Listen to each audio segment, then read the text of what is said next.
संत रामपाल जी महाराज एक ऐसे महान संत जिन्होंने अपनी सतभक्ति, तत्व ज्ञान, करुणा और सेवा के बल पर समाज में नई मिसाल कायम की है।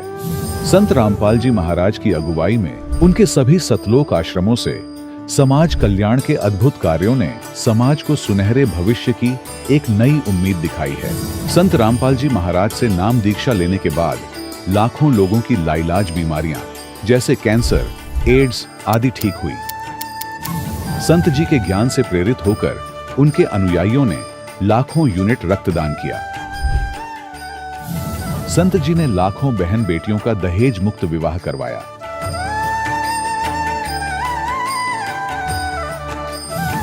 संत जी ने लाखों लोगों का नशा छुड़वाया, करोड़ों उजड़े परिवार बसे। संत जी के आश्रमों में समागम के दौरान निःशुल्क नेत्र चिकित्सा, दंत चिकित्सा प्रदान की जाती है। संत रामपाल जी महाराज द्वारा समय समय पर पर्यावरण संरक्षण के उद्देश्य से बड़े स्तर पर वृक्षारोपण किया जाता है। संत जी ने जरूरतमंदों को तत्काल राहत पहुंचाने के लिए एम्बुलेंस सेवा शुरू की। संत जी अपने अनुयायियों को देहदान के लिए प्रेरित करते हैं, जिससे मानवता की सेवा और चिकित्सा क्षेत्र में सुधार हो सके। संत रामपाल जी महाराज के सभी आश्रमों में हर रोज निःशुल्क भंडारा आयोजित किया जाता है, जहां हर वर्ग, हर जाति और हर धर्म के लोग एक साथ बैठकर भोजन करते हैं।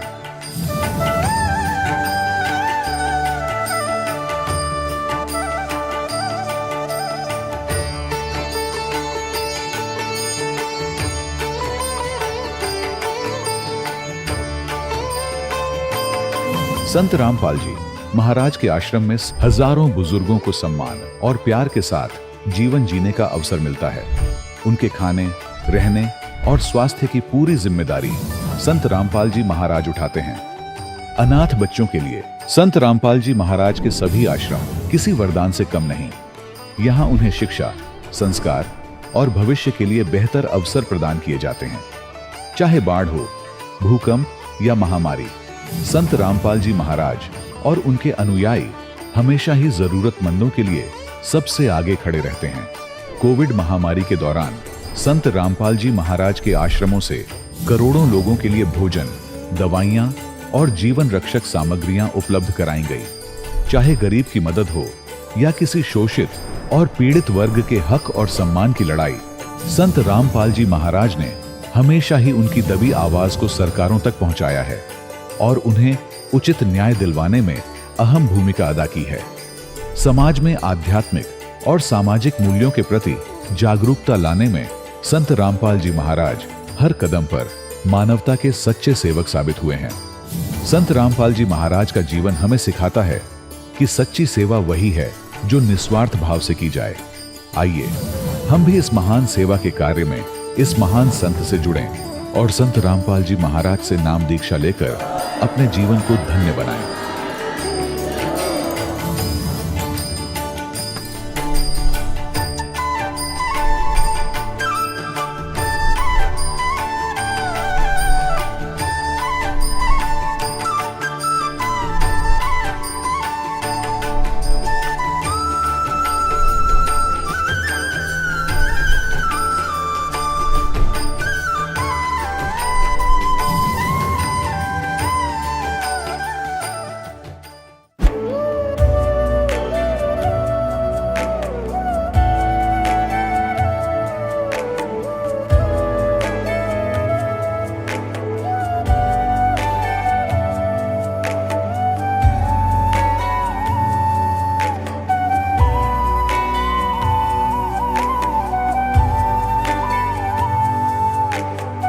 प्रभु राम देव भगवान अल्लाह खुदा ईश आदि नाम एक ही शक्ति के हैं। वो कैसा है, कहां है, कैसे मिलता है, किसने देखा है? ये प्रश्नवाचक चिन्ह पूर्ण रूप से हटाने के लिए अवश्य सुनिए जगत गुरु तत्वदर्शी संत रामपाल जी महाराज के अमृत वचन, सर्व पवित्र धर्मों के पवित्र शास्त्रों के आधार पर। दर्शकों, आज हमारे साथ हैं झारखंड के धनबाद निवासी गणेश चौधरी जी। पहले वे पारंपरिक हिंदू धर्म की भक्ति में रमे हुए थे। वे हनुमान जी, शिव जी और दुर्गा जी की आराधना करते थे। उन्होंने ब्रह्म कुमारी पंथ से नाम दीक्षा भी ली, लेकिन उन्हें कोई विशेष लाभ नहीं हुआ। फिर एक दिन उनके हाथ एक आध्यात्मिक पुस्तक लगी। उसे पढ़ने के बाद उन्होंने पूर्ण संत से नाम दीक्षा लेने का निश्चय किया। नाम दीक्षा के बाद उनकी जिंदगी में चमत्कार होने लगे। उनका नशा छूट गया। उनकी पत्नी की ट्यूमर नामक बीमारी ठीक हो गई, जिसके लिए डॉक्टरों ने ऑपरेशन बता दिया था। सबसे हैरान करने वाली बात यह थी कि उनके घर के बोरवेल में, जिसमें पानी नहीं आने के चांसेस 100% थे, अचानक से पानी आने लगा। लोग इसे देखकर दंग रह गए। गणेश जी के अनुसार यह सब केवल पूर्ण संत की कृपा और नाम दीक्षा का ही परिणाम है। तो आइए सुनते हैं गणेश जी की प्रेरणादायक कहानी, उनकी ही जुबानी। नमस्कार सर। सत साहेब। सर क्या नाम है आपका? गणेश चौधरी। सर आप कहाँ से हैं? झारखंड, बलियापुर, धनबाद से हैं, पलानी गांव से। सर संत रामपाल जी महाराज जी से नाम उपदेश आपने कब लिया? 24/9/2017। सर अभी तक आपने क्या क्या भक्ति साधनाएं की हैं? हम हनुमान जी की पूजा करते थे, दुर्गा जी की पूजा करते थे, शिव जी को पूजा करते थे। उसके बाद हम इसका पहले ब्रह्मा कुमारी में हम नाम दीक्षा, नाम नहीं उसका ज्ञान लिए थे, और अयोध्या जी से भी हम गुरु नाम दीक्षा लिए थे। उससे हमको कोई लाभ नहीं मिला।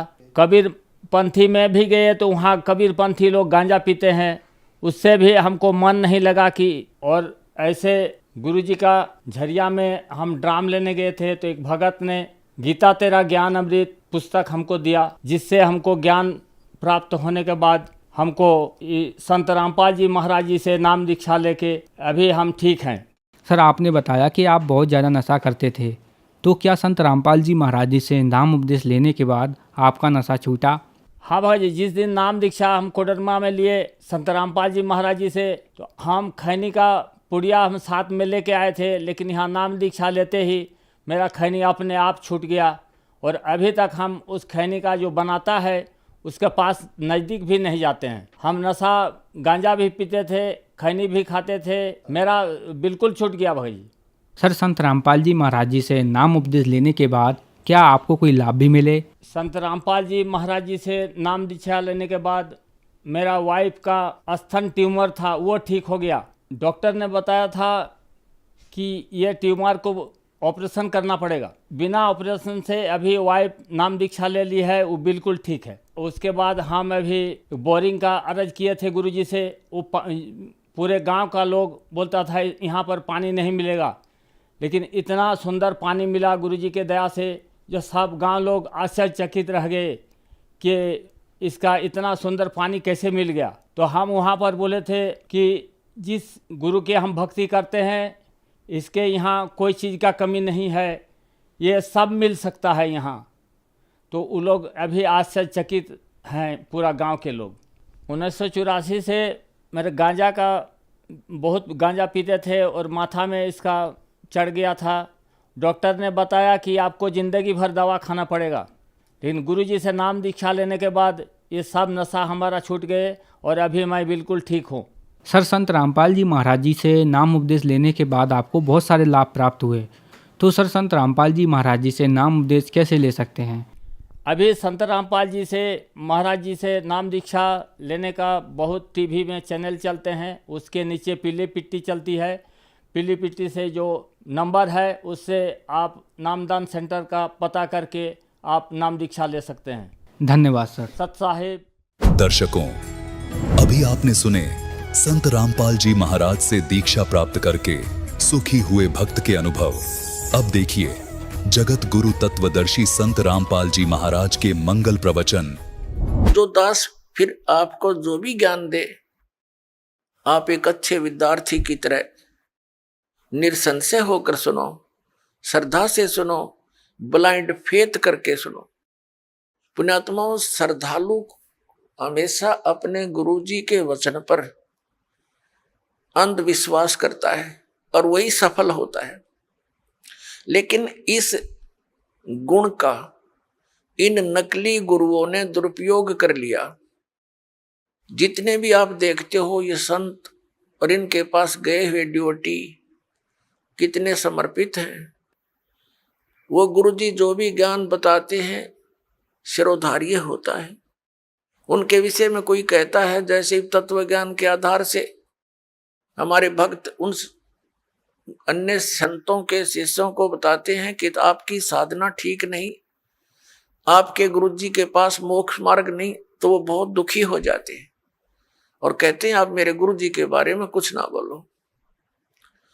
तो पुण्यात्माओं, वो ड्यूटी तो सही है, उनका आस्था होनी ही चाहिए, लेकिन वो नकली गुरुओं के पास वो श्रद्धा बनाए बैठे।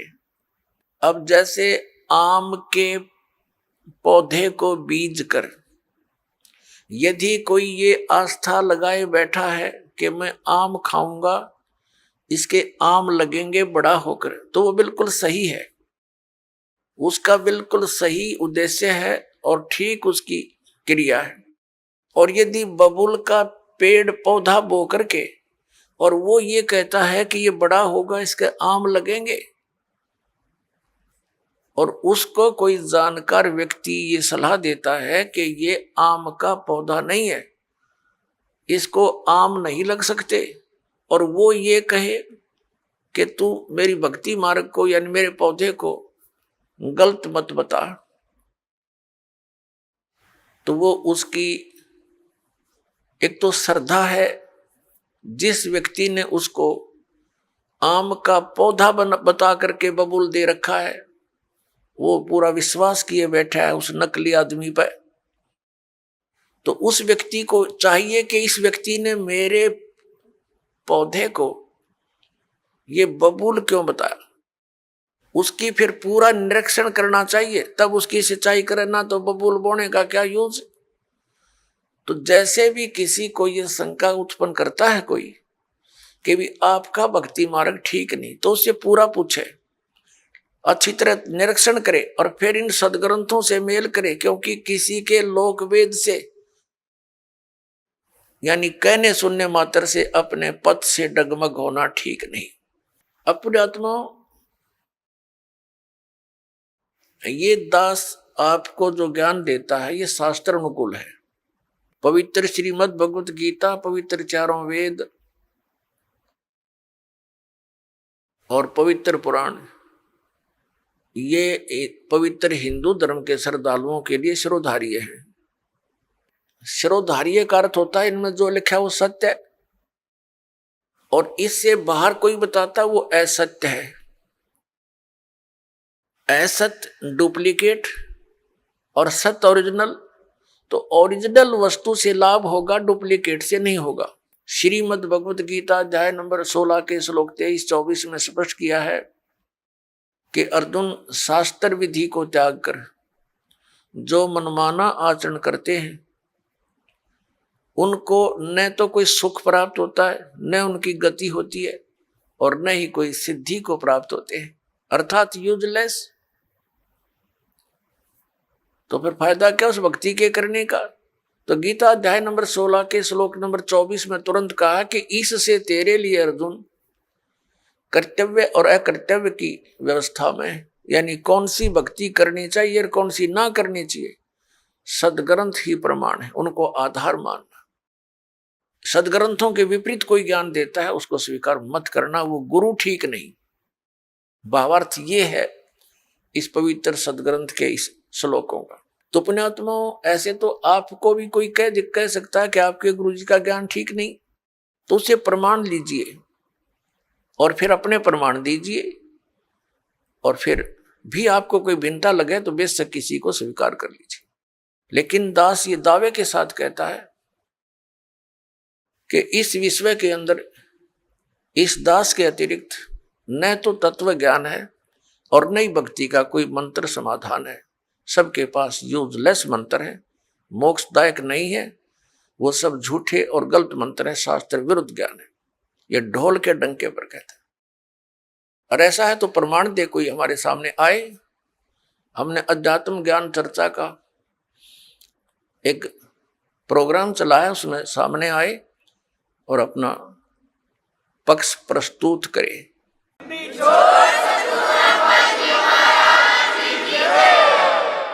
तो दास जो आपको कहना चाह रहा है वो इस विषय में है कि जो भक्ति आप करते हो और जो साधना ये दास बताता है, उसके ऊपर आपको अविश्वास नहीं होना चाहिए, विशेषकर उपदेश प्राप्त करने के बाद। अगर फिर भी वो कोई अग्रम अग्रम करता, वो चातुर प्राणी है,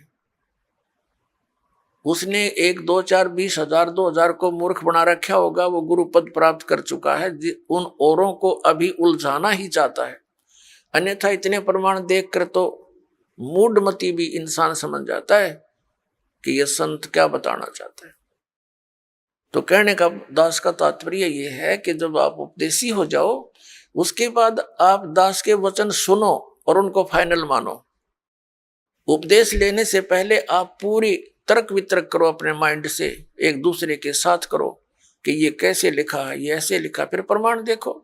हमने तो पृष्ठ नंबर और अध्याय नंबर, उनके श्लोक नंबर दे रखे हैं, आपके प्रमाणित ग्रंथ होंगे। पुण्यात्माओं, दास अपनी तरफ से एक शब्द नहीं बोलता, क्योंकि हम जीव हैं। जीव जो अपनी तरफ से बोलेगा, वो यदि ग्रंथों से परिचित नहीं है तो जीव सतर का ही बोल सकता है। लेकिन दास ने उन सदग्रंथों को पढ़ा है जो गॉड गिवन है, और गॉड गिवन जो विचार है वो जीव सतर से बाहर होते हैं। गॉड गिवन परमात्मा दत्त जो ज्ञान है, उस पर जीव सोच ही नहीं सकता वहां तक, तो उनको हमने फाइनल ही मानना होगा। दैट्स ऑल, ये समझ लेना। और ये आपको निश्चय हो जाना चाहिए कि दास जो बोलेगा वो सदग्रंथों से ही बोलता है, जो सदग्रंथों में लिखा है, और जिसको हमारे धर्मगुरु समझ नहीं सके, दास उनको समझा रहा है कि इस सदग्रंथ का कहने का तात्पर्य ये है, ये न्यू का न्यू लिखा हुआ है, एज इट इज रिटन है, जो का त्यों लिखा हुआ है, और उसको हमारे धर्मगुरु समझ नहीं सके। बस इतनी सी बात है।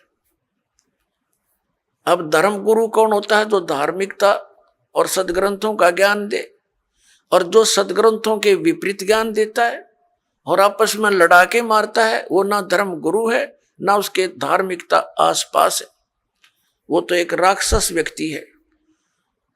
पीछे आप देखते आए हो, हिंदुओं के गुरु मुसलमानों के साथ लड़ाते हैं, मुसलमानों के गुरु हिंदुओं के साथ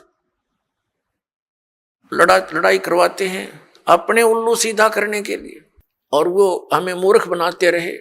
अब हम देखेंगे अपने सदग्रंथों को, और सदग्रंथों में वर्णित विधि है, उससे हम मोक्ष प्राप्ति करेंगे। तो दास आपको बता रहा था कि जो मंत्र आपको दिए जाते हैं, ये आपको यहां प्रयोग नहीं करने चाहिए थे। आपने इनकी कमाई को संग्रहित करना है, सुरक्षित रखना है, किसी को आशीर्वाद नहीं देना, किसी को कोई दुआ या बद दुआ नहीं देना। बद दुआ दोगे तो भी आपकी पुण्य अक्षीण होंगे, और किसी को आशीर्वाद दोगे तो भी आपके भक्ति कमाई समाप्त होगी, खर्च होगी। अब जैसे कोई एक पहिए से, एक टायर से हवा और दूसरे टायर में भरे, वो कितना बुद्धिमान है, दोनों कंडम, वो यूज है इसका। ये बुद्धिमान व्यक्ति ऐसे काम करता है, उसको सलाह देगा, भाई यहां से जाइए, वहां आगे एक हवा भरने का यंत्र है, आप वहां से हवा भराइए, दोनों का काम चले।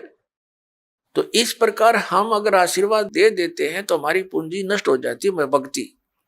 अब ना उसको लाभ, उसको थोड़ा सा लाभ उसको होगा, और आप यहीं रह गए, दोनों चौड़ चपट, क्या फायदा। तो इस प्रकार हमने अपने बच्चों को, भाई बहन, माता पिता, सबको, संबंधित जितने मित्र हैं, या वैसे भी कोई, एक सद्भावना पूर्वक सबसे प्रार्थना करनी चाहिए कि आप भी दीक्षा लो और अपनी हवा आप भरो। जैसे एक पंप दे दिया जाता है साइकिल में हवा भरने का, तो सब ले लो पंप और अपनी भरो हवा, जब जरूरत पड़े फुल करो और चलो गाड़ी पर, सवारी पर। तो कहने का भाव ये है कि इसी प्रकार ये गुरुदेव जी से दीक्षा लेकर के आप स्वयं अपने भक्ति मंत्र के जाप साधना के द्वारा अपने टायर में हवा स्वयं भरो और फिर चलो।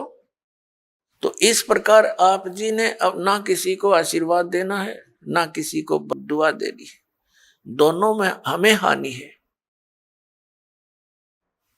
पहले क्या था, इस काल का जाल है। आप देखते हो बुजुर्ग बड़े छोटों को आशीर्वाद देते हैं और बड़े उनके चरण छूते हैं, क्योंकि पहले जो एक आपने देखा होगा एक पाग सिस्टम है। पाग जैसे पिता की मृत्यु के उपरांत बड़े पुत्र को एक पाग बांधी जाती थी, पगड़ी, और फिर वो पिता वाले कर्म वो करता था। आप पिछला इतिहास देखिएगा तो उसमें क्या होता है कि वो आशीर्वाद देने वाला अपनी पूंजी नष्ट करता है और उनको आशीर्वाद देता। जैसे आपने देखा होगा एक पुत्र वधू अपनी सास के पैर दबाती है या किसी और बड़ी बूढ़ी के उसके पास बैठी है उसके पैर छूती है, वो उसको दुआ देती है, पुत्रवती हो, तेरे बेटे हो, पुतों फड़िए दूध दो नहाइए, इस तरह के देते हैं। तो वो बुढ़िया के पास जो चौनी थी वह तो पुत्र वधू को दे दी, आप खाली होगी, आगे चार्जर है ही नहीं। तो इस प्रकार हमने अपनी इस भक्ति को बर्बाद नहीं करना है, ना किसी पुत्र वधू को आशीर्वाद देना है। पुत्र वधू को भी परमात्मा से जोड़ दे, बेटी अपनी कमाई कर और तेरा भी कल्याण हमारा भी कल्याण होगा। अपने आत्माओं, परमात्मा कहते हैं मेर तेर की जेवड़ी यू बड़ बंदा संसार, एक कबीरा ना बंदा जो है नाम आधार। जिसने नाम प्राप्त हो गया, परमात्मा को आधार मानकर चल रहा है, वो इस संसार की मेर तेर की जेवड़ी में बंधा नहीं गा। अब हमने देखी है बुढ़िया किस प्रकार आशीर्वाद देती है। जब पुत्र वधू का उसकी अच्छा मेल सा है तब तो आशीर्वाद दे रही है, तेरे भाई जियो, तेरे भतीजे जियो, और तू बूढ़ सुहागन हो। बूढ़ सुहागन माने मरा इतना तेरा पति नहीं मरा, वृद्धावस्था तक सुहागन बनी रहे। और अगले दिन उसकी होगी अनपन, बुढ़िया दे रही है गाल उसने, तेरे भाई मरियो, तेरे भतीजे मरियो, तो रांड होइयो। बताओ, वो दूना टोटा कर लिया उसने। पहले तो आशीर्वाद देकर खोई, फिर उसने बददुआ देकर भक्ति खोई। तो ये कोई बात हुई? जो दास आपको कह रहा था कि ये भक्ति मार्ग जो अब प्रारंभ हुआ है ये चौथे युग में ही होता है और ये समय है उसका। पुण्यात्मा, आप जी सुनते आए हो विशेषकर 2-3 वर्षों से कि सन 2012 में प्रलय होएगी। अब वो प्रलय का अर्थ कैसे लगाकर पेश करते हैं कि पृथ्वी पर सर्वनाश हो जाएगा। ये वो प्रलय नहीं होगी, ये अधर्म की प्रलय होगी। अधर्म का सर्वनाश होगा, अज्ञान की प्रलय होगी और ज्ञान का विकास होगा। ये वो प्रलय अब सन 2012 में होगी।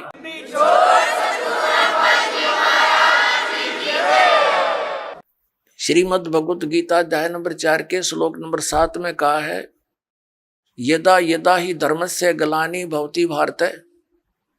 जब जब धर्म के अंदर नफरत पैदा हो जाती है, अधर्म बढ़ जाता है, धर्म का नाश हो जाता है, तो काल भगवान कहता है तब मैं अपने अंश अवतार सृजन करता हूं, भेजता हूं।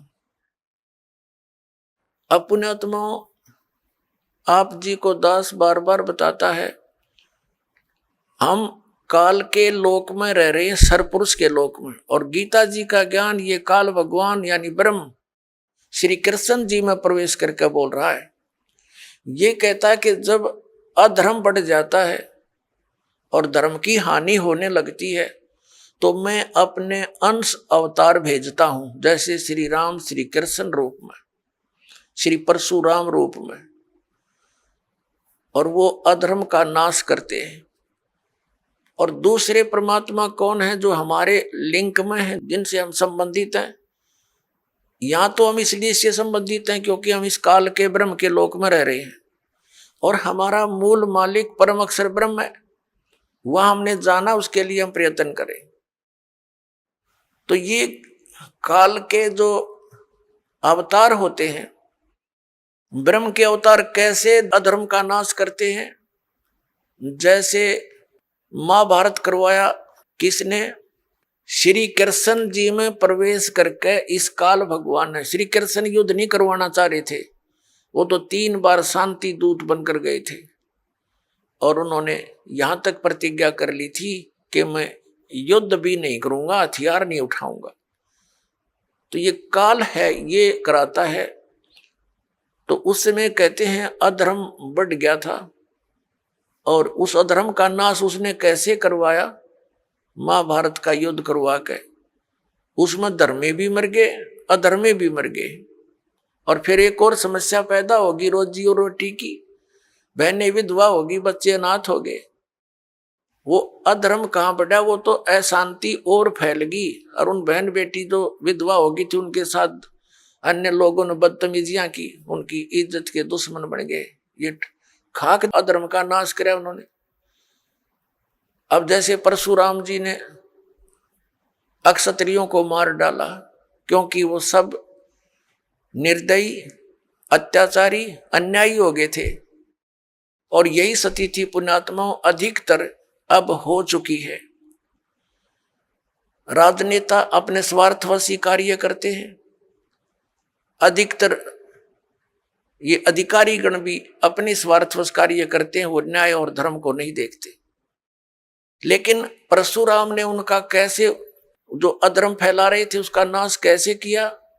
उनको सबको फरसे से काट डाला, उनकी हत्या कर दी। अब वो क्या अधर्म का नाश करा उसने? उनकी पत्नियां विधवा हुई, उनके साथ शेष बचे हुए लोगों ने और ज्यादा पाप किए, अधर्म किए, उनके बच्चे भूखे मर गए। ये टट्टू अधर्म का नाश करा इन्होंने। तो पुण्यात्माओं, परमात्मा कैसे उस अधर्म का नाश करता है, अधर्म की कैसे प्रलय करता है जो अब होने जा रही है। परमेश्वर 600 वर्ष पहले आए थे, उस समय उन्होंने ये तत्व ज्ञान और अपनी समर्थता का प्रमाण दिया था। परमात्मा ने ऐसे सुख दिए थे जो उनकी शरण में आए थे। 64 लाख से हुए थे कबीर परमेश्वर जी के। सन 1398 से सन 1518 तक 120 वर्ष परमात्मा इस पृथ्वी पर रहे, एक जनसाधारण की लीला की, जुलाहे का कार्य किया और एक परम संत की भूमिका की, तत्वदर्शी संत की भूमिका की। और जो भी उनकी शरण में आए उनके आशीर्वाद मात्र से उनको सुख होना शुरू हो गया। यानी परमात्मा की सतिथि को पुनः स्थापित किया परमात्मा कबीर परमेश्वर जी ने और अधर्म का नाश किया। और उसके बाद फिर उन महापुरुषों के मिलते रहते हैं, वो आकर के उनके द्वारा फिर अपने धर्म का प्रचार कराते हैं। उनसे सुख होता है, जनता को भक्ति में आस्था बनी रहती है। तो अभी ये 50-60 वर्ष पहले तक पुण्यात्माओं, आप पिछला इतिहास देखो, कितना शांति से रहते थे लोग। दुखी को दुखी देखकर दुखी होते थे, उसकी मदद करते थे। एक घर में कोई अभाव होता किसी वस्तु का तो गांव इकट्ठा हो जाता था और भाई उसकी मदद करो, कोई किसी कारण से कोई उसके ऊपर आपत्ति आई है तो। और अब खुश होते हैं किसी का हानि होती है तो कितना अब बिजली गिर गई। और उन महापुरुषों के द्वारा स्थापित किया हुआ धर्म अभी तक चल रहा था, अब फिर दया करी है दाता ने। ये आप देख रहे हो, क्योंकि दास के जीवन में ये 61वां वर्ष चल रहा है। इससे पहले का भी समय देखा और वर्तमान का समय भी दास देख रहा है। दिन और रात की बिजली गिर गई है, इतना अंतर हो गया।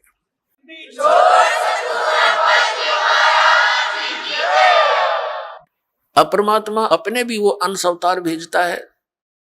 जैसे आदरणीय नानक साहिब जी आए, पूरे पंजाब क्षेत्र में धार्मिकता को कूट कूट कर भर दिया। लेकिन 10वें श्री गुरु जी जो थे इनके, गुरु गोविंद सिंह जी, उसके बाद कोई संत गुरु ना रहा, केवल गुरु ग्रंथ साहिब को उन्होंने गुरु मानना प्रारंभ कर दिया। अपनी अपनी डफली अपना अपना राग शुरू हो गया, शराब पीने लगे, मांस खाने लगे। अपने आत्माओं, जैसे गुरु ग्रंथ साहिब क्या है, ये तो एक विधान है भगवान का, और उस विधान को मेंटेन करने के लिए राजा की आवश्यकता होती है, संत की। तो जैसे हमारा विधान बना के छोड़ दिया और कोई प्रधानमंत्री राष्ट्रपति कोई बने नहीं, और यूं कहे जहाँ के इस विधान को राष्ट्रपति मान लो, तो सब आप अपनी डफली बजाओगे, वो तो सारा बात बिगड़ जाएगी। तो उस विधान में जो भी नियम है उनका पालन करवाने वाले संत की आवश्यकता अवश्य पड़ेगी, और तब ये धार्मिकता बनी रहेगी। ये दास का एक संत होने के नाते एक सलाह है और सच्चाई है। तो अब ये कितना अंतर हो गया उसी पवित्र धर्म में। मुसलमान धर्म चला उस समय भी, उसमें कोई ऐसा मांस और शराब का और तंबाकू का बिल्कुल समावेश नहीं था, और अब इसमें भी ऐसे ही बहुत बुराई करगी, मांस खाते हैं और तंबाकू पीना, ये तो आम बात हो गई है। तो पुण्यात्मो, अब ये अधर्म का नाश होगा, नास्तिकता का अंत होगा, और सब लोग धर्म की तरफ चलेंगे, क्योंकि अधर्म करके सब थक चुके हैं। शराब मांस तंबाकू पी कर थक चुके हैं, लेकिन इनको कोई विकल्प नहीं दिखता, क्योंकि समाज के अंदर ये बुराई घनी घर करगी, और कदम कदम पर आगे साथी मिले हैं पीने और खाने वाले। तो अब ये दास जो ट्राई कर रहा है, कोशिश कर रहा है कि सबद समाज बनाए, और समाज ही, बच्चे जो पुण्यात्मा हैं वही अधिक मात्रा में हो जाएंगे बीड़ी शराब मांस तंबाकू से दूर और सतभक्ति करने वाले। तो धीरे धीरे उन बुराई को हटाएंगे, अन्य को भी दूर करेंगे, वो भी देखम देखा फिर अच्छाई पर लगेंगे। जैसे देखम देखा ये बुराई सब में घर कर गई है। अब प्रसंग जो चल रहा है पुण्यात्माओं, कि अब ये जो समय है ये इन 4 युगों की करीब है, सतयुग त्रेता द्वापर की और इस कलयुग की। अब ये प्राइम टाइम है भक्ति का, मोक्ष कराने का। सतयुग त्रेता द्वापर में प्राणी वैसे ही बहुत सुखी थे, अच्छी आत्माओं का जन्म होता है, तो वो जो भी भक्ति शास्त्र विरुद्ध भी कर रहे होते हैं तो भी उनको सुख होता है।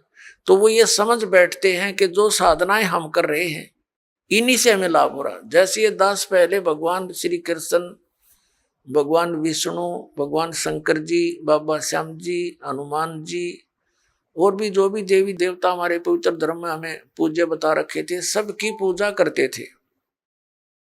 और वो अब पता चला वो तो शास्त्र विरुद्ध साधना थी जिससे लाभ हो ही नहीं सकता, और फिर भी बहुत से ढेर सारे सुख अपने जीवन में हो रहे थे। हम ये सोच बैठे थे कि इन्हीं साधनाओं से हमें लाभ हो रहा है।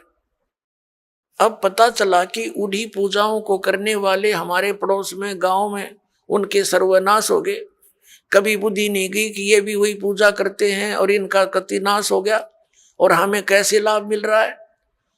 वो प्रारब्ध कर्म ही हमें प्रफुल्लित हो रहा था। जिनके प्रारब्ध में पाप थे वो पाप उनको कैर तोड़ रहे थे, जिनके प्रारब्ध में सुख थे, पुण्य कर्म थे, उनको फल मिल रहे थे। पूजा दोनों ही एक जैसी कर रहे थे। अब ये पता चला कि जो साधनाएं हम कर रहे थे उनके प्रतिफल से हमें कोई सुख नहीं था। ये हमारे पुण्य संस्कार थे, पिछले जन्म के संग्रहित जो प्रारब्ध बनाकर हमें दिए गए थे, वही प्रफुल्लित हो रहे थे।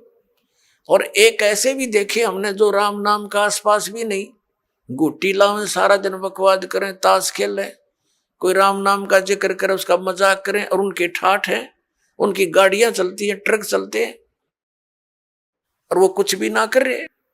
तो अब पता चला तत्व ज्ञान की रोशनी में कि वो सर्व उनको प्रारब्ध ही प्राप्त है। आगे उनका भट्ठा बैठेगा एक कदम, जब तक पिछले जन्म की बैटरी चार्ज है इन्वर्टर की। जिस प्रकार इन्वर्टर की बैटरी चार्ज है और फिर चार्जर लगा नहीं रखा, तो वो जब तक उसकी अक्षमता है उसके अंदर वो चलती रहेगी, काम करती रहेगी, और फिर एक ही दम वो सब डाउन होगी बैटरी, सब लाभ बंद हो जाएंगे। ठीक इसी प्रकार जिन पुण्यकर्मी प्राणियों के पिछले पुण्य उनके साथ हैं, आज वो कति सुखी दिखाई देते हैं और वो भक्ति भी ना करते, वो भक्ति भी नहीं करते और करते हैं तो शास्त्र विरुद्ध कर रहे हैं, और वो फिर भी सुखी नजर आते हैं। तो उनको ये भ्रम हो चुका है कि हम जो पूजाएं करते हैं ये हमारी इस भक्ति के प्रतिफल में मिल रहे हैं।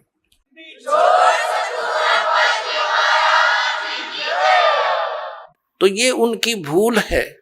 इसी प्रकार सतयुग त्रेता द्वापर में सभी प्राणी, वो बहुत पुण्यकर्मी प्राणियों का जन्म उन युगों में होता है, तो उनके पूर्व जन्म के संस्कारों से उन्हें फल लाभ मिलते रहते हैं। वो सोचते हैं हम सुखी हैं इसी साधना से, तो उनको कोई कहे कि ये पूजा छोड़कर ये करो, वो नहीं मानते।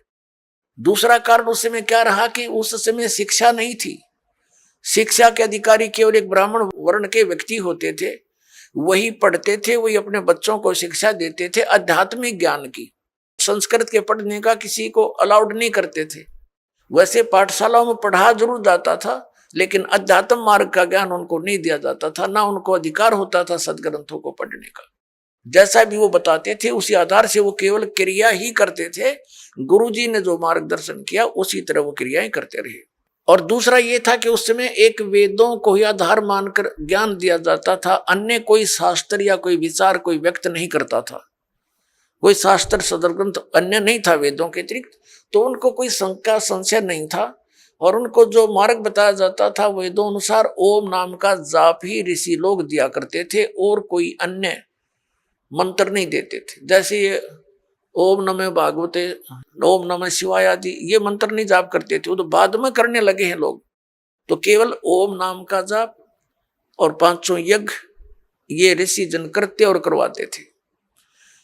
तो उस समय जो साधना वो ओम नाम का जाप और गुरु परंपरा से करते थे, उनको भविष्य की पुण्य तो एकत्रित होते थे, लेकिन लाभ उनको पिछले ही संस्कारों से मिल रहा होता था। ओम नाम के जाप से उनको क्या लाभ होता था? ब्रह्मलोक प्राप्ति। जैसे आपने श्री महावीर जैन जी के जीवन में बहुत बार दास ने दिखाया है, वो महापुरुष तो वेदों अनुसार साधना करते थे, जिस कारण से 80 लाख बार तो वो देवता पद को प्राप्त किया उन्होंने। और फिर कितना कैर टूटा पाप के कारण, 60 करोड़ बार गधा, 30 करोड़ बार कुत्ता और बिल्ली हाथी, पता नहीं कितनी बार उन्हें ऐसे कष्ट भोगे। तो ये विधान है यहाँ के भगवान का। तो सतयुग त्रेता द्वापर में कोई भी प्राणी परमात्मा के इस ज्ञान को ग्रहण नहीं कर सकता। कोई ये कहे कि ब्रह्म से ऊपर भगवान है, और कोई ये कहे कि श्री कृष्ण और राम से ऊपर कोई शक्ति है, विष्णु और ब्रह्मा से ऊपर शक्ति है, तो सतयुग त्रेता द्वापर में लोग नहीं मानते, क्योंकि वो स्वयं सुखी होते। और इन कलयुग में क्या है, इस काल न करी थी हेरा फेरी हमारे साथ। क्या हेरा फेरी की थी कि परमात्मा से कहा था कि जब तुम्हारा वो प्राइम टाइम आवेगा कलयुग में पार करने का, तो उससे पहले मैं अनेकों पंथ अनेकों मजहब बना दूंगा, सबको भ्रमित करवा दूंगा, मंदिर मस्जिद गुरुद्वारे और इन तीर्थों तक सीमित कर दूंगा, श्री राम कृष्ण देवता आदि पर पूर्ण दृढ़ कर दूंगा। और जब तेरा कोई संत आएगा, तेरा अवतार आएगा इस अज्ञान का नाश करने के लिए, तो उसकी कोई नहीं सुनेगा। अभी आपने सुने संत रामपाल जी महाराज के मंगल प्रवचन। आइए अब सुनते हैं संत रामपाल जी महाराज से नाम दीक्षा लेकर सतभक्ति करके अद्भुत लाभ प्राप्त करने वाले अनुयायी के विचार। ये कहानी है मध्य प्रदेश के गुना जिले के रहने वाले करण दास जी की। उनके जीवन में आए अद्भुत बदलाव की। करण जी पहले काला जी महाराज, चंद महाराज, हनुमान जी और देवनारायण जैसे देवी देवताओं की पूजा किया करते थे, लेकिन उनके इतनी भक्ति के बावजूद उन्हें जीवन में शांति नहीं मिली।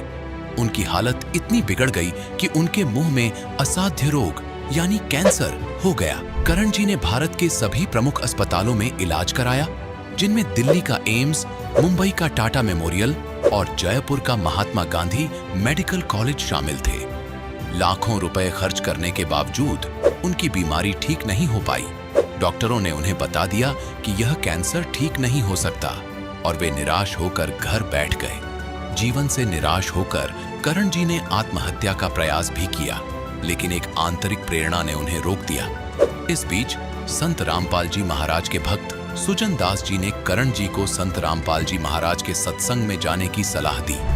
फिर ये संत रामपाल जी महाराज के पास जाने को तैयार हुए। 9 सितंबर 2017 को करण जी को एक दिव्य अनुभव हुआ, जिसे सुनकर आप हैरान हो जाओगे।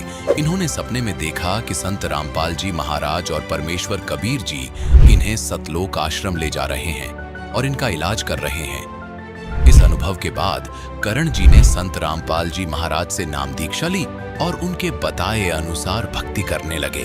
धीरे धीरे उनका कैंसर पूरी तरह ठीक हो गया। उन्होंने पूरी निष्ठा से संत रामपाल जी महाराज की भक्ति की। अब वे एक स्वस्थ और सुखी जीवन जी रहे हैं। अब सुनिए करण जी के जीवन परिवर्तन की कहानी उन्हीं की जुबानी। नमस्कार सर। सत साहेब सर जी। सर क्या नाम है आपका? मेरा नाम है करण दास। सर कहाँ के रहने वाले हैं आप? मैं गुना जिला मध्य प्रदेश का रहने वाला हूँ। सर संत रामपाल जी महाराज से नाम दीक्षा आपने कब ली? जी मैंने 24/12/2017 को संत रामपाल जी महाराज से नाम दीक्षा ली है। सर संत रामपाल जी महाराज की शरण में आने से पहले आप क्या भक्ति साधनाएं करते थे? कि जो हम साधनाएं किया करते थे, काला जी महाराज, जंत महाराज, भूत महाराज, प्रेत महाराज, हनुमान जी महाराज, तो देवनारायण महाराज, ऐसे मतलब वही जो पारिवारिक पूजा है पूर्व से चली आ रही उसी पूजाओं को किया करता था। लाभ की जगह और मुंह में जो है असाध रोग हो गया था, कैंसर, जिसका मैंने पूरी दुनिया में इलाज कराया। सभी देवी देवताओं को यहाँ भी गया पर कहीं से भी रिलीफ नहीं मिला। जो है भारतवर्ष के 52 हॉस्पिटल, माने हुए बड़े बड़े हॉस्पिटल, दिल्ली एम्स, बॉम्बे टाटा मेमोरियल, भोपाल का कैंसर एमबाई हॉस्पिटल, जयपुर का Mahatma Gandhi medical college hospital, Kota एमबाई हॉस्पिटल के डॉक्टर शिव कुमार, ईएनटी का डॉक्टर, उससे 3 बरस तक यानी प्रति माह 5,000 रुपये महीने की दवा गोली का खर्च उठाया, लेकिन फिर भी मेरी बीमारी ठीक नहीं हुई। इस तरह कुल टोटल कम से कम बता रहा हूँ 5 लाख रुपए खर्च हो चुका था और मैं बुरी तरह से बर्बाद हो चुका था। डॉक्टरों ने मेरे जो मुंह में बता दिया था कि ये भयंकर जबड़ा में चमड़ी कैंसर, ये ठीक नहीं हो सकता है, जैसे भी जीवन निकले बेटा ऐसे निकाल, और इस दुनिया में जो भी आया उसको सबको मरना है, मरने से क्यों डरता है। मैं निराश होकर मतलब घर बैठ गया और 3 साल तक दूध पी कर समय निकाला। ऐसी स्थिति में एक दिन मेरे मन में ऐसा आया कि ऐसे जीवन से तो मैं मर जाऊं तो बढ़िया है, तो मैं घर से भागकर ट्रेन से कटने के लिए चला गया और मैं ट्रेन की पटरी पे जाकर खड़ा हो गया। लेकिन अंदर से ऐसी प्रेरणा हुई कि अभी रुक जा, तुझे भगवान मिलने वाला है, और मैं वापस घर आ गया। कई बार मैंने एंडोसल्फान पीकर मरने का प्रयास किया और शिक्षित होने के नाते या कहीं भी कुछ ऐसी किताबें पढ़ने के कारण किताबों में लिखा रहता था कि आत्महत्या सबसे बड़ा दोष है, आत्महत्या नहीं करना चाहिए। इसलिए मैंने आत्महत्या करने का एक कदम नहीं उठाया और दुखी जीवन घर पे पड़ा रहकर जीता रहा। इसी के लिए मैं कम से कम हिंदू धर्म के जो तांत्रिक है उनके पास और मुस्लिम धर्म के जो तांत्रिक है उनके पास भी गया। कोई बोलता था कि 5,000 चाहिए, कोई बोलता था कि 10,000 चाहिए। दुख का निवारण कराने के लिए हमने सभी को दिया और उनने हमको खूब लौटा, लेकिन मुझे कहीं से भी कोई रिलीफ नहीं हुआ। राजस्थान में जो है अटरू तहसील पड़ती है, यहाँ एक प्राचीन झाड़ोता गांव है, उसमें देवनारायण भगवान का मंदिर है। तो मैं गुर्जर समाज से बिलोंग करता हूँ। तो भारतवर्ष का पूरा गुर्जर समाज जो देवनारायण भगवान को विष्णु जी का अवतार मानते हैं और वो कहते हैं कि मतलब विष्णु जी सर्वोपरि है और इनके यहाँ जाने से सब दुखों का यानी रोगों का निवारण हो जाता है। तो मैंने उन लोगों की भी बात मानी। मैंने बोला था कि अगर देवनारायण भगवान आप विष्णु अवतार है और पूरा गुर्जर समाज आपको मानता है तो आप मेरे दुख का निवारण कर दो, मैं आपको 5 कुंटल घी में प्रसादी करूंगा, भंडारा करूंगा। लेकिन मेरा कोई रोग समाप्त नहीं हुआ। वहाँ से भी मुझे निराशा ही हाथ लगी। सर आपने बताया कि जो भक्ति साधनाएं आप करते थे उनसे आपको कोई लाभ नहीं मिला, तो फिर संत रामपाल जी महाराज की शरण में आप कैसे आए? सदगुरुदेव जी संत रामपाल जी महाराज के भक्त सुजान दास जी भगत, और ये गांव इनका दांत का पानी, तहसील चिपबड़ौद, जिला बारा, राजस्थान वालों ने एक दिन मुझे फ़ोन करके बताया तो आप एक जगह है यहाँ पर चले जाओ, मनोर थाना, संत रामपाल जी महाराज का नामदान केंद्र है, यहाँ से आप नाम दीक्षा ले लो तो आपकी बीमारी ठीक हो सकती है। लेकिन मैं दुनिया में दर दर की ठोकरें खाने के बाद, सभी डॉक्टरों के पास, सभी देवी देवताओं के पास, सभी मंदिरों में जाने के बाद और ये तांत्रिकों के पास जाने के बाद जब निराश हो चुका था तो मैं नास्तिक हो चुका था। मेरे मन में ये आने लग गया था कि कोई भगवान नहीं है। मैंने सुजान दास भगत जी को बताया कि मैं कहीं भी नहीं जाऊंगा, मुझे तो मरना ही है। मेरे मुंह में भयंकर जो है जलन पड़ रही है, आग लगी हुई है, मांस पूरा गल चुका है, जो है भोजन भंडारा कुछ भी नहीं कर सकता हूँ, सिर्फ ठंडा दूध पीकर मेरा जीवन चल रहा है और मैं कहीं भी नहीं जाऊंगा। तो जो संत रामपाल जी महाराज के भगत थे सुजान दास जी, वो रेगुलर उन्होंने 8 दिन तक मेरे पास फोन किया और बोला कि भगत जी इस धरती पर परमात्मा आए हुए हैं संत रामपाल जी महाराज, यहाँ जाने के बाद में कैसा भी असाध रोग हो वो ठीक हो जाता है, आप एक बार जाकर उनसे नाम दीक्षा ले लो। अगर मौत भी हो जाएगी और आपने 108 नाम का सुमरण कर लिया जो संत रामपाल जी महाराज देंगे, तो आपको 10वें महीने इस धरती पे मनुष्य जीवन दिला देंगे संत रामपाल जी महाराज किसी भक्त परिवार के घर में। तो मुझे विश्वास नहीं हुआ। मैंने उनसे बोला कि ये कैसे संभव है कि संत रामपाल जी महाराज परमात्मा हो सकते हैं। उसी दिन मतलब 9 सितंबर 2017 को संत रामपाल जी महाराज और परमेश्वर कबीर देव दोनों आए और मुझे मेरे घर से उठाकर ले गए बरवाला आश्रम। वहाँ ले जाकर उन्होंने मुझे एक बढ़िया मतलब जो है पलंग तख्ता पे सुलाया, फिर मेरे पूरे बालों की जो है शरीर के बाल काटे और फिर मुंह की मेरी सर्जरी की, मुंह में मशीन डालकर, और दोनों खड़े हो गए। तो मैंने पूछा कि आप कौन हो? मैंने इस दुनिया में कोई भी डॉक्टर, कोई भी मंदिर, कोई भी मस्जिद, कोई भी जगह नहीं छोड़ी है। अब ये कोई आश्रम है या हॉस्पिटल है? तो दोनों हंसे और बोले कि बेटा आज हमने तुझे जीवन दान दे दिया है, ये सतलोक आश्रम बरवाला है और यहाँ मैं साक्षात आया हूँ। अब तू मनोर थाना जाकर नामदान लेकर सद्भक्ति करने लग, फिर मैं तुझे सतलोक लेकर चलूँगा। जैसे ही मैंने सदगुरुदेव मेरे पास से दूर हटे और मेरी नींद खुली तो मैंने घड़ी में देखा 12:10 हो रहे थे। तो मैंने सब कुछ नोट किया, सतलोक आश्रम और हरियाणा, बाकी में बरवाला जिला हिसार ये चीज़ों को भूल चुका था। मैं सुबह उठकर और नामदान लेने के लिए नामदान केंद्र पर मनोर थाना गया राजस्थान। तो वहाँ पर भगत जी ने संत रामपाल जी महाराज से नाम दीक्षा दिलवाई और मुझे बताया कि सतगुरुदेव के नियम है, अगर इसमें रहकर आप भक्ति करोगे तो आपको यम के दूत नहीं ले जा सकते हैं और आपकी बीमारी भी ठीक हो जाएगी। नाम दीक्षा लेकर मैं शाम को घर पे आया और जब मैंने जीने की राह किताब आश्रम से मुझे मिली थी वो पढ़ी और उसमें देखा तो पूरा पता लिखा हुआ था सतलोक आश्रम बरवाला जिला हिसार हरियाणा भारत, जो मुझे संत रामपाल जी महाराज ने रात को दिखाया था। फिर मुझे पूर्ण विश्वास हुआ। उसी दिन मैंने जो भक्ति साधना बताई थी वो करी और उसी रात में जब मैं सोया तो ब्रह्मा जी के रूप में ये काल भगवान आया और मेरे से बोले कि मतलब कहाँ जलन होती है तेरे? मैंने बोला मेरे मसूड़े में जो छाला है। तो उन्होंने हाथ से यूँ किया और बोला कि तू वहाँ संत रामपाल के पास क्यों गया? वो तो तुझे तेरा धर्म छुड़ाना चाहता है और तुझे मैंने ठीक कर दिया। तो पहला ही दिन था तो मैंने इतना ज़्यादा ज्ञान भी सदगुरुदेव का संत रामपाल जी महाराज का नहीं समझा था और मैंने सोचा मैंने मुझे तो ये ब्रह्मा ही ठीक करने आ गया, यही सृष्टि का रचनहार है। तो मैंने जो है उसी दिन सुबह उठा और सदगुरुदेव की फोटो और वो माला और लॉकेट सब नदी में जल प्रवाह कर दिया और संत रामपाल जी महाराज की जो भक्ति मुझे मिली थी इसको मैंने छोड़ दिया। और जो जिस दिन मैंने नाम दीक्षा ली थी उसी दिन सदगुरुदेव से नामदान केंद्र पे ही मुझे कम से कम 10% आराम पड़ गया था। लेकिन रात में ये ब्रह्मा जी जो मेरे सामने प्रकट हुआ और मुझे भ्रमित किया और जिस तरह मैंने सदगुरुदेव ने संत रामपाल जी महाराज ने जो भक्ति मार्ग बताया था उसको छोड़ दिया तो फिर भयंकर जलन पड़ने लग गई, मेरे भयंकर जलन पड़ी जो 3 महीने तक। और मैं फिर घर पे ही पड़ा रहा। फिर भगत सुजान दास जी मेरे घर पे आए और मुझे विस्तार पूर्वक समझाया। भक्त सुजान दास जी ने जब संत रामपाल जी महाराज का ज्ञान मुझे पूरा प्रमाण सहित वेदों से, गीता से और सभी श्लोक सहित बताया कि ये ज्ञान है, तो मुझे समझ में आया और फिर मैंने समझा और फिर मैंने पुनः नाम दीक्षा 24/12/2017 को लिया और इस सद्भक्ति मार्ग पे लगा। सर, हमने सुना है कि संत रामपाल जी महाराज से नाम दीक्षा लेने के बाद श्रद्धालुओं को बहुत सारे लाभ प्राप्त होते हैं, चाहे वो आर्थिक हो, शारीरिक हो, मानसिक हो या आध्यात्मिक हो। तो क्या सर संत रामपाल जी महाराज से नाम दीक्षा लेने के बाद आपको भी कोई लाभ प्राप्त हुए? हाँ जी, जैसे मैंने नाम दीक्षा ली तो मेरा रोग समाप्त होने लगा।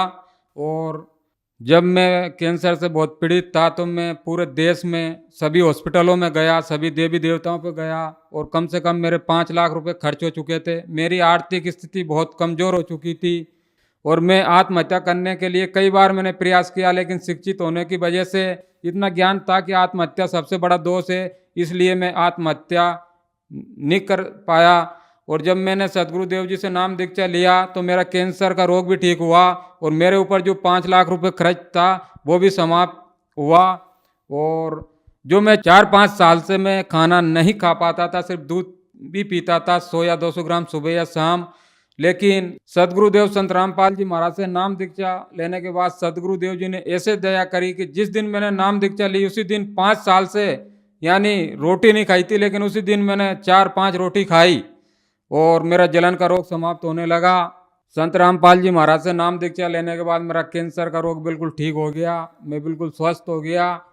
और जब बिल्कुल मेरी भक्ति सही चलने लगी तो 9 फरवरी 2018 के दिन जब मेरे पास प्रथम नाम था संत रामपाल जी महाराज के द्वारा जो दिया गया था, रात की 12 बजे मैं जो है 12 बजे तक मोबाइल में चिप से सत्संग सुन रहा था। और 12 बजे जब मुझे नींद आने लगी तो मैंने सोचा अब सो लेता हूँ। सर्दी का मौसम था, जैसे मैं सोया और कंबल मैंने ऊपर पटका तो कोई आदमी मेरे पास खड़ा आकर हुआ और बोला कि चल तेरा यमराज का बुलावा आया है। जैसे मैंने कम्बल ऊपर उठाया तो वो मेरे ऊपर बैठ गया और यहाँ जो हृदय कमल होता है इससे चीर के और मेरी जान को निकालने लगा। मैं बिल्कुल बेहोश हो गया, मुझे कोई पता नहीं मेरी जान को निकाला जा रहा था। जब मैंने सदगुरुदेव को याद किया, संत रामपाल जी महाराज को, तो संत रामपाल जी महाराज से मैंने बोला कि परमात्मा, लोग कहते हैं कि परमात्मा इस दुनिया में है और जो संत रामपाल जी महाराज से नाम दीक्षा ले लेता है तो उनको यम के दूत नहीं ले जाते हैं। मैंने इतना ही बोला था, परमात्मा अगर आप सच्चे हैं तो आज मुझे छुड़ाओ। तो परमात्मा संत रामपाल जी महाराज जो वहीं प्रकट हो गए और बोले यमदूतों से कि तुम मेरे इस बेटे के पास क्यों आए हो, मेरे बच्चे के पास क्यों आए हो, मेरे भगत के पास क्यों आए हो। तो दोनों दूत, उनके भयंकर दांत थे, बहुत बड़े बड़े बाल थे, बहुत भयंकर रूप था, देख कर पता नहीं क्या हो जाता है। तो वो बोलने लगे, संत रामपाल जी महाराज के चरणों में पड़ गए कि ये परमात्मा, हमको पता नहीं था कि ये आपका भगत है।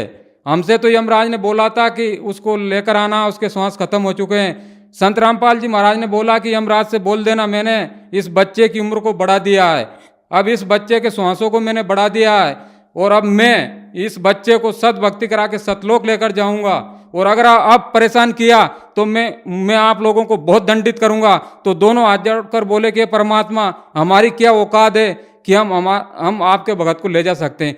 आज के बाद हम आपके इस भगत के पास कभी भी नहीं आएंगे। और इस तरह संत रामपाल जी महाराज ने मेरी जीवन रक्षा की। और एक दिन और मई के महीने में सदगुरुदेव मुझे संत रामपाल जी महाराज ऊपर लेकर गए, मेरे पास आए कि चल बेटा, मैं तुझे तेरे दादाजी से मिलाता हूँ। मेरे दादाजी की 2006 में निधन हो गया था कि चल तेरा दादाजी पितरलोक में पड़ा हुआ है। संत रामपाल जी महाराज मुझे विमान में बिठाकर और पितरलोक में लेकर गए और दरवाजा पे जाकर खड़े रह गए और बोले कि बेटा तू अंदर चला जा, उठाला वो है तेरा दादाजी। मैंने दादाजी को पहचान लिया, मैं अंदर गया तो दादाजी बड़े खुश हुए और बोले कि बेटा तू भी आ गया। मैंने बोला कि हाँ, मुझे मेरे सदगुरुदेव संत रामपाल जी महाराज यहाँ लेकर आए हैं, चलो आप उठकर बाहर चलो। जब मैं उनको उठाकर लेकर बाहर आ रहा था तो 2 दूत भाग कर आए और वो बोले कि कहाँ जा रहा, रुक, यहाँ से वो जीव जाता है जिस पे यमराज साइन कर देता है, बिना यमराज के दस्तखत से यहाँ से कोई जीव नहीं जा सकता है।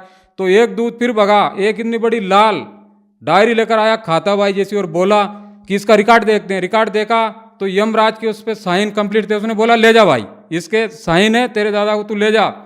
तो और भी बहुत सारे डोकरे वहाँ पड़े हुए थे, बूढ़े जिनके एक एक हाथ दाढ़ी बधी हुई थी। उनने बोला यार बेटा हमको भी ले चल, यहाँ तो हमें भी यम के दूत यातनाएं देते हैं, दुख देते हैं, हम परेशान है, दुखी है इस लोक में। तो यमदूत बोले भाई आपको यहाँ से ये नहीं ले जा सकता है, यहाँ से तो अगर आपके परिवार में, आपके वंशज में कोई संत रामपाल जी महाराज से नाम दीक्षा ले और उनकी भक्ति करे तो ही वो ले जा सकता है। ये संत रामपाल जी महाराज का भगत है, इसलिए अब इनको यहाँ से छोड़ा जा रहा है। जैसे ही मैं दादाजी को लेकर बाहर आया तो संत रामपाल जी महाराज वहीं खड़े हुए थे। सदगुरुदेव ने मेरे से बोला कि बेटा तू जो है तेरे गांव कर्मोदया मृत लोक में पहुंच, मैं तेरे दादाजी को जो है किसी मेरे शिष्य यानी भगत के घर में मनुष्य जीवन दूंगा, और जैसे इनकी जबान खुलेगी तो सत साहेब के कर खुलेगी और इनको नाम दीक्षा तत्काल मिलेगी और इनको भी सतलोक लेकर चलेंगे। इस तरह परमात्मा ने कहा कि मैं मेरे सच्चे भगत की 101 पीढ़ी को पार कर देता हूँ। इस तरह संत रामपाल जी महाराज ने मेरे ऊपर तो दया करी, मेरा कैंसर का रोग भी ठीक हुआ, और मेरे दादाजी पर भी दया करी जिनका निधन हो गया था सन 2006 में। और जो पूर्व में हम गलत साधनाएं करते थे, देवी देवताओं की पितर पूजा, 6 मासी 12 मासी पिंडदान आदि क्रियाएं हमारे दादाजी किया करते थे। इस कारण वो पितर लोक में पड़े हुए थे। पितर लोक जो नरक में आता है और वहाँ बहुत सारी यातनाएं भोग रहे थे, लेकिन संत रामपाल जी महाराज ने मेरे दादाजी के ऊपर भी दया करी और उन्हें मनुष्य जीवन दिलाकर और उनको भी अपने जीवन का जो है कल्याण कराने का अवसर सदगुरुदेव ने दिया। सदगुरुदेव संत रामपाल जी महाराज ने और बहुत सारी दया करी, 5 लाख का कर्ज भी अदा किया और सर्व सुविधाएं दी। कहने का मतलब आज अगर मुझे ज़रूरत होती है कि सुबह मुझे 5,000 की ज़रूरत है तो 5,000 की व्यवस्था हो जाती, पता ही नहीं कहाँ से क्या हो जाती है। परमात्मा के यहाँ कहने का मतलब दुख भी समाप्त होता है और ये भौतिक सुख सुविधाएं भी बहुत जोर से मिलती है। संत रामपाल जी महाराज से मैंने नाम दीक्षा नहीं ली, इसके पहले मैं बहुत शराबी इंसान था। कम से कम एक दिन में 5,000 या 6,000 का शराब पी जाया करता था, जिससे भी मेरी जो है स्थिति बहुत खराब थी और सब लोग मेरे से दुखी थे। लेकिन आज जब संत रामपाल जी महाराज से नाम दीक्षा ली तो शराब तो दूर की बात है, लेकिन कोई अगर बीड़ी भी पीता है तो ये मानो कि 10 फीट दूर से ही बदबू आ जाती है, वहाँ खड़ा रहने का भी मन नहीं होता है। जिस काम को भारत सरकार नहीं कर सकती, नशा मुक्ति का काम, सदगुरुदेव से संत रामपाल जी महाराज से नाम दीक्षा लेने के बाद उनके भगत नशा करने की तो बात दूर है, लेकिन किसी को बीड़ी या बिमल सिगरेट आदि लाकर भी नहीं दे सकते, इसको भी माँ पाप समझते हैं। तो जो श्रद्धालु आज आपको देख रहे हैं वो भी किसी न किसी बीमारी से ग्रस्त हैं और ठीक होना चाहते हैं, तो क्या वो भी संत रामपाल जी महाराज से नाम दीक्षा लेने के बाद ठीक हो सकते हैं? उनके लिए आप क्या कहना चाहोगे? सिर्फ निवेदन कर सकता हूँ कि जो कैंसर पीड़ित है, क्योंकि मैंने कैंसर का रोग देखा है, मैंने दर दर की ठोकरें खाई है कि कैंसर का रोग एक इतना भयंकर रोग है कि मरीज जिसको कैंसर होता है वो तो दुखी होता ही, लेकिन उसका पूरा परिवार, पूरा रिश्तेदार, उसके पूरे मिलने वाले सब बहुत दुखी हो जाते हैं। परिवार की आर्थिक स्थिति बहुत खराब हो जाती है। डॉक्टर लूट मार करते रहते हैं, कहीं 1 लाख का ऑपरेशन, कहीं 2 लाख का ऑपरेशन, लेकिन बीमारी कहीं भी खत्म नहीं होती है। मेरा ऐसे दिन दुखी कैंसर पीड़ित सर्व समाज से, पूरे भारत से नहीं बल्कि पूरी दुनिया वालों से निवेदन है इस दास का कि इस दुनिया में परमात्मा आए हुए हैं संत रामपाल जी महाराज। जिस तरह मुझे सुखी किया, अगर और कोई भी उनके ज्ञान को समझकर आएगा, चाहे वो दुख को लेकर आए, अगर मेरा दुख ठीक हो जाए तो मैं मान लूँ कि परमात्मा में, मैं परमात्मा को साक्षी रखकर बोल रहा हूँ संत रामपाल जी महाराज को कि वो उनसे आकर नाम दीक्षा ले। जिस तरह मैं सुखी हुआ, मेरा कैंसर ठीक हुआ, उनका भी कैंसर ठीक होगा। सर्व समाज संत रामपाल जी महाराज से नाम दीक्षा ले और अपने मनुष्य जीवन का कल्याण कराएं। धन्यवाद सर। सच साहिब।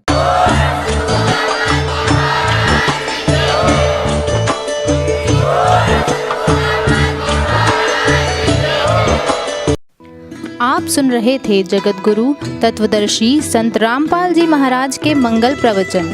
अधिक जानकारी के लिए संपर्क करें।